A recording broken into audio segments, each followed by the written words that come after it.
What's going on, guys? Aarava here, and welcome back to my F1 2017 mod career mode here with Kimi Raikkonen's Ferrari car. We're here for part number 14 today for round number 15 at the Malaysian Grand Prix, and a very soaking Malaysian Grand Prix, as you can see, but it was all dry in qualifying on Saturday, and it was Sebastian Vettel, our teammate, that got pole position, so no longer a 1-2 for Mercedes. That's been, I think, 3 times in a row in qualifying, so thankfully there's a bit of a break from that, and Vettel got pole by over 1/10, so very surprising and demanding pole position, actually, compared to the other kind of poles we've had in the last few rounds where the gap's only been less than 1,000th really between Hamilton and Bottas. We come home in 4th place, unfortunately. Couldn't match either of those top 3 guys, but still 4th place. You know, we're not no lower, and we're kind of in that top 4 obviously with our teammate and the 2 Mercs, so I can't really complain too much.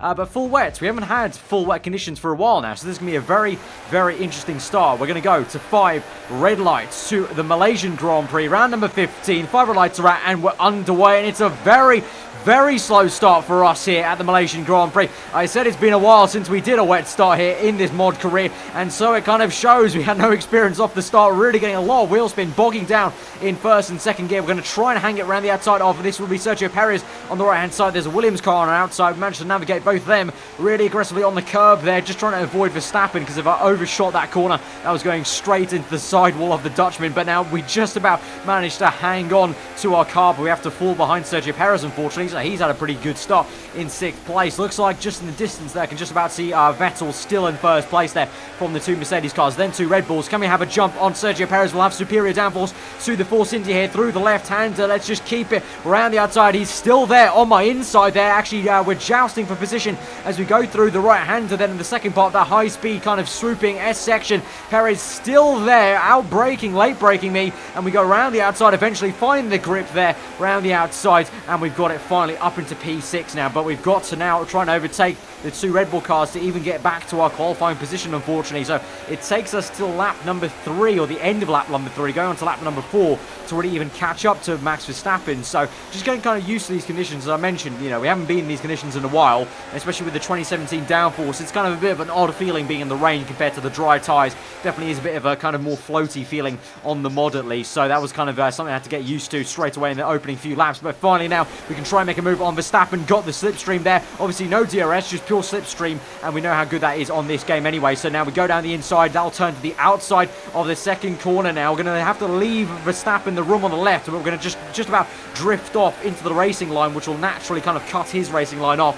And so now we're up into P5, and now we've got some clean air ahead of us to try and catch down Ricciardo if we can. There's a bit of a gap from Ricciardo to the next Mercedes car, which I think is still Bottas. Hamilton 2nd place, Vettel in 1st still. So once we're past Ricciardo, we all have to just kind of get our head down, I think, to try and catch the top 3 there. Looks like Vettel right now looking very, very comfortable out ahead of Lewis Hamilton. But now we move on to the end of lap 7 onto lap 8. So a few laps later, it's taken us once again to catch up to Ricciardo. But you can see we're setting a fast up the Grand Prix. So we've got some pretty damn decent pace right now. I mean, our engineer Jeff right now is calling for a change of strategy. That actually puts me off, because you can see I go wide into turn 1, and this entire time I'm trying to fiddle around on my wheel, trying to actually get to the buttons to actually just navigate the menu to say just go away, because I didn't need a change of strategy just to tell me that we may go onto another set of wet tyres. I don't think we will be, because we're 8 laps in and it's already getting a little bit lighter, so I suspect there may be intermediates coming in at least the next 8 laps or so, and full wet should be able to go distance of about 16 laps anyway. So I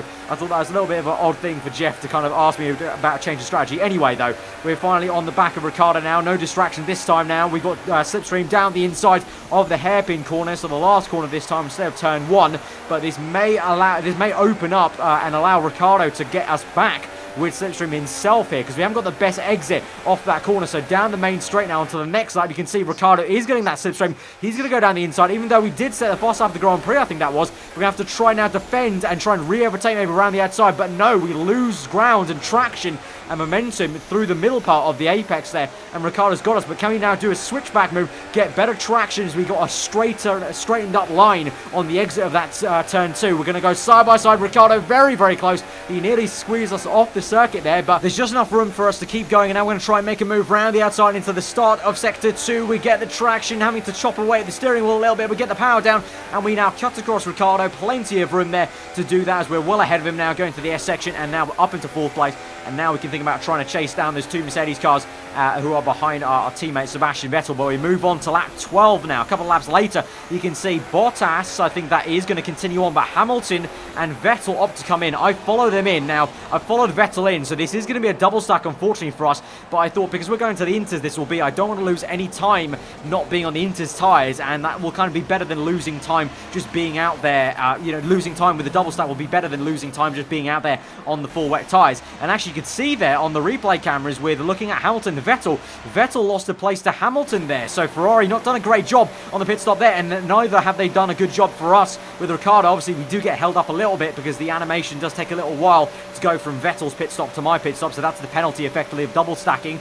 But surprising that Vettel got jumped by Hamilton, so at the moment it would be a net Hamilton P1 with Vettel P2. So, I mentioned literally last episode with the Singapore Grand Prix how good Ferrari have been at the pit stops, doing like 1.8, sub 1.8 second pit stops, but they've kind of failed Vettel there and lost him the lead of the Grand Prix effectively, and we've lost the place to Ricciardo, unfortunately, because of the double stack, but it's fine. We can keep on chasing him down, and we should have the grip to re-overtake him, I feel. I mean, throughout the entire season so far, the Ferrari car has been one of the best cars, obviously, along with the Mercedes cars. Red Bull, a couple of times they've been there, but I think here at Malaysia, with the straights we've got, I think we should be able to get him, hopefully, soon. We're on to lap 15 now, so 3 laps later, still unable to catch him, but we're trying to close up in Sector 1, which is generally a place I'm closing up on most of these cars, but you can see just getting on the curb a little bit, going a little bit wavered sideways with a bit of oversteer, so it's not going to be done here on this lap. And now we move on to the next lap, lap 16, once again in the same area, going a little bit more cautiously, getting tighter on the apex. This time we'll get the exit. Now through the S section, this is where I need to try and get as close as I can to Ricciardo, because then the following sector,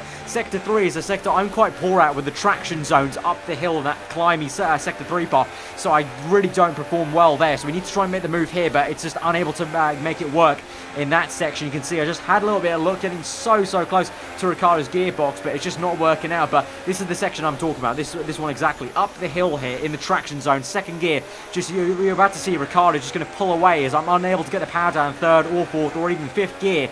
You can see how much Ricciardo's able to pull away in that just initial kind of traction phase up the hill. So I need to try and get the move done, I think, in Sector 1. So once again, speaking of that sector, on lap 18 now, we're going to close up to Ricciardo once again. So 2 laps later, this will be lap 17. Nothing happened there, but now lap 18, here we go once again towards the X session. Can we try and get a nice tight line into the racing line, get the power down as early as we can onto this right-hander base? So you kind of need to swing the car around, really aggressive on the curbing on the right. Here we go, full throttle in 5th gear, 6th gear. Can we try and make a move down the inside? We'll go for it. Dive bomb a little bit on Ricciardo, give him the room. He goes very close to the curbing on the left. It goes a little bit off circuit, but we've given him enough room, so fair enough from us, I think. And so as we go on to the next corner, we need to try and get this done round the outside, otherwise Ricciardo will out-traction us. So here we go, right round the outside, kick the tail out for a little bit of good measure, get a bit wayward, but it actually helps us try and just wear off Ricciardo a little bit, although we do get a little bit wayward on the exit curbing, but thankfully, looks like, I think we should have that. So we're up into 4th place now, thankfully, and now, once again, we're in the same position where we've got a bit of clean air towards the Mercedes cars, and hopefully we can try and catch them as we go through one of the trickiest corners, really, in F1, and even tricky in the full wet conditions here at Malaysia. You can see getting away from Ricciardo now, having a look now towards the Mercedes cars. We move on to now lap 20, so quite a few laps later, 8 laps to go in this Grand Prix, so it's flown by pretty damn fast, but our teammate is in the pits. You can see also another Mercedes car, I think that will be in the pits as Hamilton sets the fast lap of the Grand Prix, so that must allude to Bottas being the one in the pit. So Bottas and Vettel have pit, and you can see on the top left, if you keep looking there, you're going to see that they're going to stay on Inters.